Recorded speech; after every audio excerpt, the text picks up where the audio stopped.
Two numbers, side by side, and yet they describe a single relationship. This is a ratio, 3:2.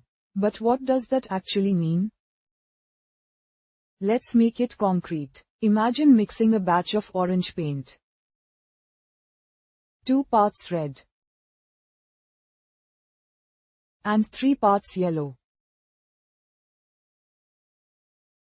The ratio of red to yellow is 2:3. Notice what the ratio does not tell you: how much paint you have. It only captures how the colors relate to one another.